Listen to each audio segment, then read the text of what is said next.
છે સાહેબ કે જેને વાતને બહુ સ્વીકારી છે ને વાતને બહુ સેવી છે, એ વચનને બહુ સેવ્યો, એના પાછળ ભજન તો ને કોરોના કેટલાય જતો રહે, કોઈના ભજન નહીં છે. પેકિંગમાં આયા કે જવા દો, કોઈ અડવા તૈયાર નતું સાહેબ. માટે મહાપુરુષો કહે છે જાગી જાજો સાહેબ, જાગવાની વેળા આવી છે. બીજું તો ખાસ ન કહેતા, ખૂબ સત્સંગની ધારા તો બહુ સુંદર ચલાવી તમામ મહાપુરુષોએ સાહેબ.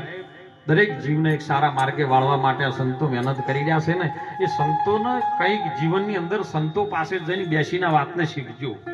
વડીલોનો ખૂબ આદર ભાવ કરજો. યુવા ધનને હું ખાસ કરીને વિનંતી કરું છું, મારી દીકરીઓને ખાસ કરીને વિનંતી કરું છું.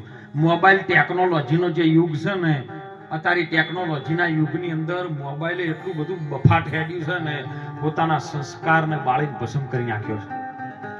માટે મા બાપની ખૂબ સેવા કરજો હો. જીવતો જીવ જે મા બાપની સેવા કરે ને, એને દુનિયાના ચોય દેવસ્થાને પગે લાગવા ના જવું પડે સાહેબ.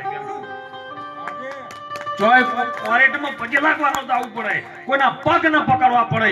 જેને મા બાપના અને ગુરુના પગ પકડ્યા ને, એને દુનિયાના કોઈ પગ પકડવા જવું પડે નહીં. માટે મોબાઈલમાં જે આવે છે ઘણું બધું આવે છે. પેલા કે નારદજી ત્રણ લોકમાં ફરતા, અત્યારે મોણા ત્રણ લોકમાં ફરે છે. પણ 20 વર્ષ પહેલા મોબાઈલ હતો ને, એ બંધાયેલો હતો. પેલો ઘંટડી વાળો મોબાઈલ આવતો, દોયડા વાળો, એટલે મોણો છૂટો ફરતો હતો અને મોબાઈલ બંધાયેલો હતો. અને હવે વળી મોબાઈલ ટુકડોમાં આવી ગયો છે, એથી દોયડેથી છૂટો થયો છે, એટલે મોણા બંધાઈ ગયો, મોબાઈલ છૂટો થયો છે. સારું લેજો સાહેબ. તમારા મા બાપે તમને સંસ્કાર પીરસ્યા હોય ને, એક વાત ખાસ કરીને વિનંતી કરું છું કે દીકરી જ્યારે પરણી એના સાસરે જાય ને, એટલે ગણપતિ દાદાના આગળ જઈને પહેલો વેલો મોઢિયો મૂકે અને લાજનો ઘૂંઘટો તોણે અને ગણપતિ દાદાને પ્રાર્થના કરે છે કે હે દાદા, એક હાથમાં મુઠ્ઠીમાં કણ છે ને, એ મારા બાપાની આબરૂ છે, અને એક હાથમાં જે મુઠ્ઠીમાં કણ છે એ મારા હોમે સાસરા પક્ષની આબરૂ છે. એ બંને આબરૂને હે મારા નાથ, હે ગણપતિ દેવ, હું માથા બરોબર રાખી જેમ કરીને ભમણો લે પહેલા વહેલા. ઈ આબરૂ તમારી બાપાની પાકડી નહીં, અને સસરા પક્ષની આબરૂ તમારા માથા બરોબર હોય એને જગતના ચોકમાં ના લાવતા સાહેબ. મોબાઈલ માંથી સારું લેજો. એટલે ખૂબ ભણજો, વ્યસનથી મુક્ત બનજો. વ્યસન જીવનમાં હશે ને તો ઘર બરબાદ કરી નાખશે.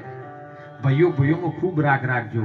અને ભુવન હાથ કરીને કહું છું કે તમને ભલે માથા આવતી હોય તો આવતી ના, આપણે ના નહીં, પણ આકોટો કરીને કોકનું વ્યસન છોડાવજો.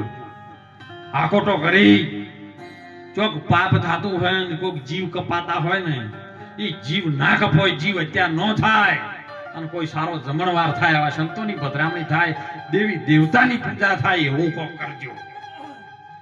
નક્કી તમારા માતા હાલ સારું કામ કઈ નાખ્યું છે, તમારે મેળ પડી જાય, પણ તમારા ભાઈ નહીં માનતા, અને પેલો પાટમાં નાખે ને એટલે દોઢ નાખે છે. એટલે કોઈ મોણસ ગોમમાં દોઢ હોય એનો વિશ્વાસ તમે નહીં કરતા, પેલા દોઢમાં વિશ્વાસ કરીને બેલજો છો તરત જ કે જવા દે, તો પૈસા નહીં આવતો દોઢ છે. તો પેલા દોઢ ઉપર વિશ્વાસ, પણ દોઢ નો હજી ખબર નહીં દોઢ શું છે.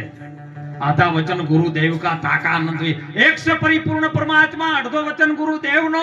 અને જો કદાચ એમાં એક વચન ભળી જાય ને, તો એ અઢીની કલમ બને, તો માતા પ્રગટ થાય, તો શક્તિ સૃષ્ટિ થાય, અને તો જ કલ્યાણ થાય. એવું છે ને કે થાય એવું. એટલે ખૂબ વ્યસનથી મુક્ત બનજો. સદારામ બાપા કહેતા થોડું કરજો પણ ઠીક કરજો.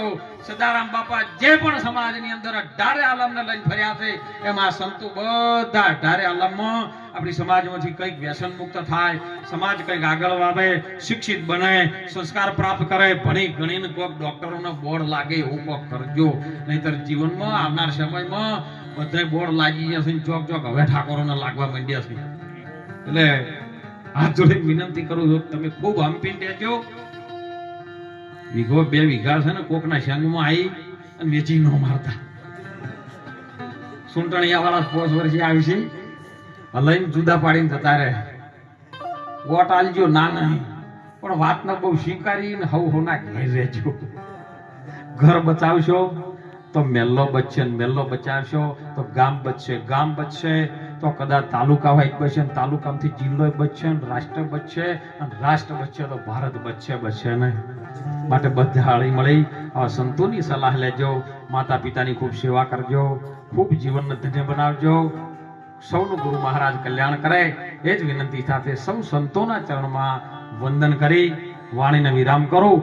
બોલો સદગુરુ ભગવાન કી, સદારામ બાપાનો, ગરવા ગિરનારી મહારાજ કી જય.